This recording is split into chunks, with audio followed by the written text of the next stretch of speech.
বাস্তবতা এমন, বাস্তবতা দেখবেন কতগুলো ফ্যামিলি পান যে ফ্যামিলিগুলোর মধ্যে পর্দা কায়েম আছে। খুঁজে দেখেন, আপনি নিজের পরিবার থেকে শুরু করেন, আমি আমার পরিবার থেকে শুরু করি, আপনি আপনার থেকে শুরু করেন, আপনার আত্মীয়দেরকে দেখেন, বংশকে দেখেন, সমাজকে দেখেন, আপনি খুঁজে পাবেন কতগুলো পরিবার পাবেন যেখানে পর্দার বিধান কায়েম আছে। পরিবারের মেয়ে পর্দা করে, মা পর্দা করে, বোন পর্দা করে, অল্প সংখ্যক, ইল্লা মাশাআল্লাহ।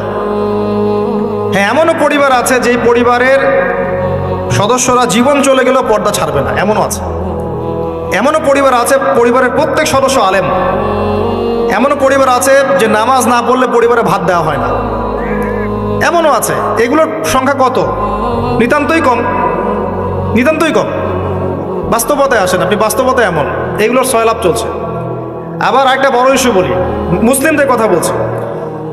আপনি প্রত্যেকটা পরিবারের জরিপ চালিয়ে দেখেন কতগুলো পরিবারে হালাল রিজিক ঢুকছে। হালাল রিজিক, মাথার ঘাম পায়ে ফেলা হালাল রিজিক পরিবারে ঢুকছে, হালাল খেয়ে পরিবার পরিজন জীবনযাপন করছে। কতটা পরিবার? ম্যাক্সিমাম পরিবার সুদখোর, ম্যাক্সিমাম। যে আমি নিজেকে সুদ থেকে মুক্ত মনে করছি,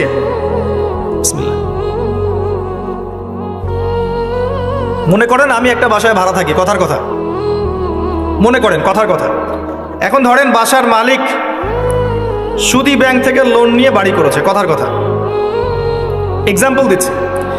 এখন এই টাকাগুলো, ভাড়াটিয়াদের টাকাগুলো নিয়ে তিনি ব্যাংকের লোন শোধ করেন, কথা বুঝতে পারছেন? আর একবার লোন নিলে তো শোধ করা চারটাখানি কথা না, চক্রবৃদ্ধি হারে বাড়তে থাকবে। এটাই ওদের উদ্দেশ্য ছিল, রক্ত চুষে খাওয়া, সাক। যার ফলে ধনী ধনী হতে থাকে, গরিব আস্তে আস্তে আরো গরিব হতে থাকে। আর আমি অনেকদিন বলেছি এটা মায়ের সাথে জেনা করার মতো পাপ, এবং আল্লাহ এবং তার রাসূলের সাথে যুদ্ধ করার মতো পাপ। দলিল আপনি সহিহ বুখারী খোলেন আর সূরা বাকারা পড়েন। সহিহ বুখারীতে আরও আছে 36 বার জেনা করলে যে গুনাহ হয়, 1 দিরহাম সুদ খেলে সেই গুনাহ হয়। এখন মনে করেন আমি রেন্ট দিচ্ছি, বা আরও 10 জন রেন্ট দিচ্ছে, এই রেন্টগুলোকে তিনি একত্রিত করে ঋণ শোধ করছেন সুদের। ইনডাইরেক্টলি, পরোক্ষভাবে আমি নিজেও সুদের সাথে সম্পৃক্ত হয়ে গেলাম। আমি কি বুঝাতে পারছি? যারা এগুলো থেকে সম্পূর্ণ পবিত্র থাকতে চাবে তাদের গায়েও সুদের ছিটাফোঁটা এসে লাগবে। এটা সেই আখিরুজ্জামান, এটা ওই যুগ না। এই যুগের কথাই নবী সাল্লাল্লাহু আলাইহি ওয়াসাল্লাম হাদিসের মধ্যে বলেছেন, এমন যুগ আসবে যে মানুষের পক্ষে রিবা থেকে বেঁচে থাকা এত দুষ্কর হয়ে যাবে যে যারা বেঁচে থাকতে চাইবে তাদের গায়েও সুদের ছিটাফোঁটা এসে লাগবে। এই হলো সেই যুগ।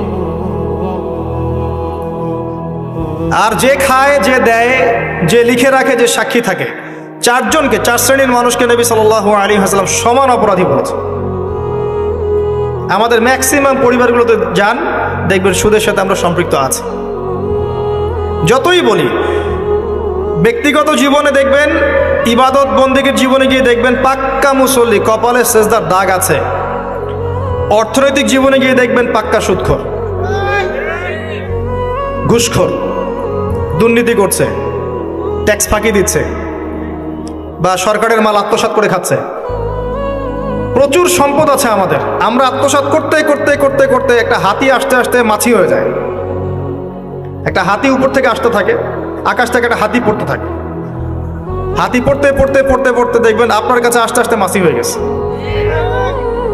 হাতির কান একজন, ডালপালা একজন, নাক একজন, সুর একজন, শিং একজন, খেয়ে শেষ করে বলছে।